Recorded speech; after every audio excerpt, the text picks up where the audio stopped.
Jadi banyak orang nembak itu, kalau ditanya kenapa nembak ya karena ya untuk jadian. Padahal ya sebenarnya Anda nggak perlu nembak, nanti akan saya jelaskan ya. Di kelas cinta bahkan kita udah bahas, nggak perlu tembak-tembakan untuk jadian. Itu kayak anak kecil. Ketika kita nembak-nembakan itu kayak anak SD atau anak SMP atau anak SMA yang pengen pacar-pacaran, cinta monyet gitu loh. Kayak aku mau dong pacaran sama kamu, kamu mau nggak sama aku? Itu kayak anak-anak ingusan. Yang sudah dewasa, ya kita bilangin di kelas cinta, yang dewasa tuh ukurannya apa sih? Udah kuliah mungkin, atau sudah masuk usia kerja ya, udah lulus kuliah masuk kerja. Nah itu mereka pacaran itu nggak perlu pakai tembak-tembakan, walaupun nggak salah ya, nggak salah sih. Ada masa-masanya kita perlu menembak dan ada caranya sebenarnya melakukan penembakan, tapi bukan seperti yang pada umumnya orang lakukan. Nah sebelum kita sampai ke sana, saya mau jelaskan dulu, biasanya orang lakukan penembakan itu sebagai puncak dari PDKT ya, puncak dari PDKT. Artinya PDKT-nya ngajak ngobrol, chatting, curhat, jalan, bayarin, traktir, kasih kado, ujung-ujungnya nembak, gitu kan. Orang menjadikan nembak itu sebagai senjata andalan buat jadian, ya. Nah, maksudnya nembak nih mungkin buat orang-orang di luar Jakarta, atau saya nggak tahu, mungkin ada orang yang ngerti maksudnya nembak itu apa. Nembak itu biasanya menyatakan perasaan serius, aku punya perasaan serius sama kamu, aku suka banget sama kamu, atau aku tertarik banget sama kamu. Biasa menyatakan perasaan dulu, lalu di ujungnya mengajak atau menagih buat jadian.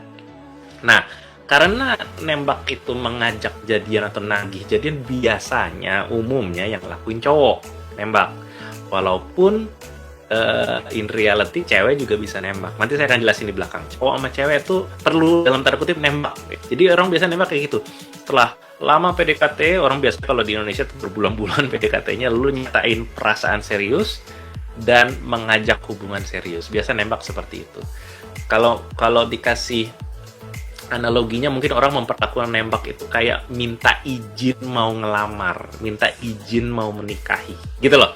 Kayak kalimatnya apa, depannya ujungnya kayak, boleh nggak gue jadi pacar lo, boleh nggak gue jadi kekasih hati lo, boleh nggak gue jadi orang yang melindungi lo, boleh nggak gue jadi pasangannya lo. Jadi kayak bentuknya bertanya, sama kayak orang nikah, will you marry me gitu kan. Jadi kayak ada pertanyaan gitu loh, minta mengajak seperti itu. Apakah itu salah? Saya sudah bahas ini dalam KC Star, dalam beberapa artikel di kelas cinta. Dibilang salah sih nggak beneran salah, cuman ketika kita minta izin seperti itu, ketika kita nanya gitu, mau nggak lo, boleh nggak gue jadi pacar lo, itu membuka besar sekali kemungkinan kita ditolak ya. Jadi kalau orang pikir 50-50 ketika nembak seperti itu nggak 50-50 loh sebenarnya ya.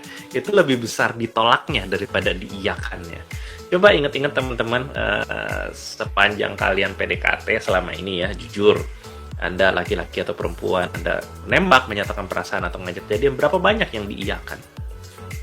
Biasanya sih lebih banyak ditolaknya, atau mungkin nggak langsung ditolak, tapi kayak digantungin, atau nggak dijawab, atau diketawain doang gitu loh.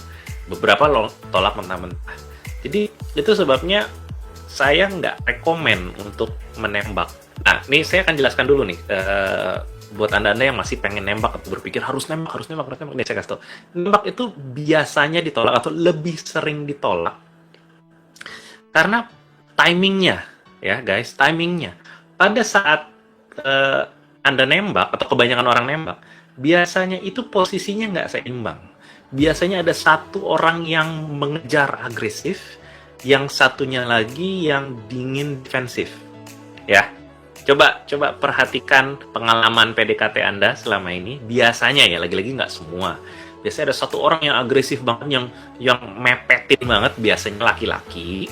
Dan ada pihak satu lagi perempuan yang pasif banget, yang jaga jarak banget, yang jaim banget, dingin banget, dan biasanya kalau nggak pasif, defensif gitu loh.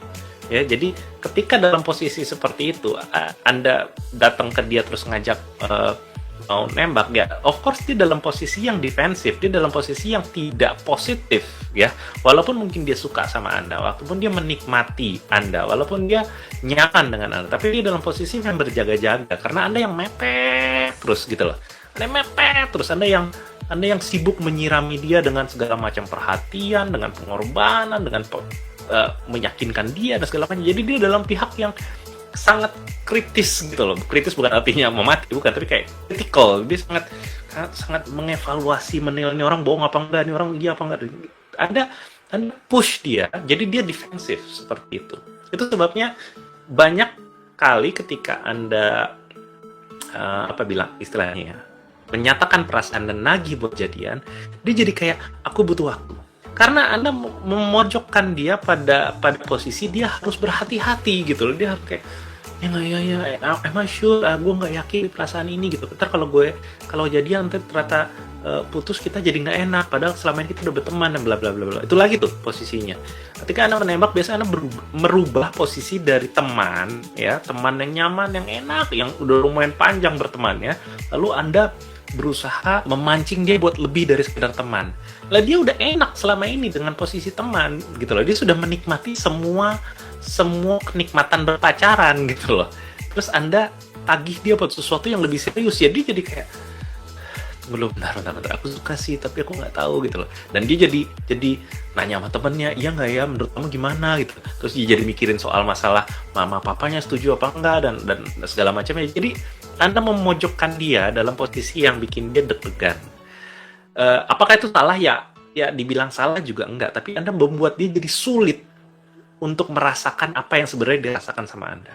Ya, Anda membuat dia jadi super kritis dan super logis. Dia melupakan segala kenikmatan yang ada, kenyamanan yang ada, karena dia lagi ditantang oleh Anda untuk mengambil sebuah kesempatan yang cukup beresiko. Pacaran itu kan beresiko, ya. Jadi kayak bisa putus, bisa dibohongin, ntar siapa tuh dia berubah setelah jadian gitu. Jadi ketika Anda menagih, mau nggak kita pacaran? Boleh nggak aku jadi pacarnya kamu? Boleh nggak aku yang melindungi hatimu dan segala macam? Kalimat-kalimat memancing dia jadi lebih logis gitu loh, dan akhirnya dia jadi defensif. Ya, teman-teman ngerti ya? Terus ada lagi, pada saat kita menembak biasanya kita mendesak, ya nggak sih? Biasa cewek, terutama cewek yang ditembak kan ya, cewek tuh udah berasa gitu loh, ada tanda-tanda feel mau ditembak ketika si laki-lakinya mepetin mulai agresif banget, gitu loh, ya beneran makin lama makin kencang. Jadi kita dalam posisi mendesak. Ini yang saya bilang tadi, si cewek biasanya jadi merasa nggak nyaman gitu, walaupun mungkin dia mau gitu loh, mungkin dia tertarik, tapi dia kayak gimana ya gitu loh, ya dia mendesak. Dan ketika seseorang merasa terdesak atau dia berasa dipengaruhi, biasanya insting normal kita akan menolak sugesti gitu, kita menolak desakan. Akhirnya kita jadi melakukan yang aneh-aneh. Mungkin si ceweknya jadi menjauh atau bilang minta butuh waktu dan segala macam. Jadi itu yang membuat kita berada di posisi yang lemah sebagai orang yang nembak ya.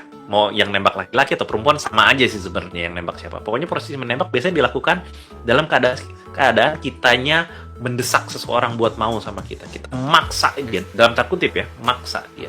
Kita punya urgensi juga kadang-kadang pada nembak. Ada banyak orang nembaknya di ujung ya setelah PDKT lama, tapi kadang-kadang ketika ngelihat ada saingan, langsung panik tuh kita. Panik, takut, dan kita langsung buru-buru nembak. Jadi kita ngerasa urgent. Nah lucunya kita nembak ketika lagi jauh, ketika si gebetan kita nih lagi deket sama orang lain, ketika si gebetan kita lagi cuek sama kita, ketika gebetan ngerasa nggak nyaman sama kita, ketika gebetan nolak permintaan kita, ketika gebetan nggak ngejawabin chat kita, ketika gebetan nolak ketemu untuk alasan yang apa. Nah di titik itu kan biasa kita jadi merasa terdesak dan khawatir. Kita khawatir dipepet orang lainnya, disalip orang lain, jadi kita tembak gitu loh. Kita nyatain perasaan, nyatain keseriusan, tunjukin keseriusan, terus nagih dia buat pacaran. Dan di titik itulah ketika dia lagi nggak ngerasa nyaman sama kita, dia ditembak, ya dia makin kayak nggak tahu deh gue gitu ya. Padahal seandainya nembaknya dalam kondisi yang berbeda, ya yang nanti saya akan jelaskan di chapter 2, chapter 3, ada kemungkinan dia hangat, dia mau membuka dirinya untuk hubungan yang lebih itu ya. Tapi karena nembak itu biasa mendesak dan norak, itulah gitu. Nanti saya akan jelaskan di belakangnya.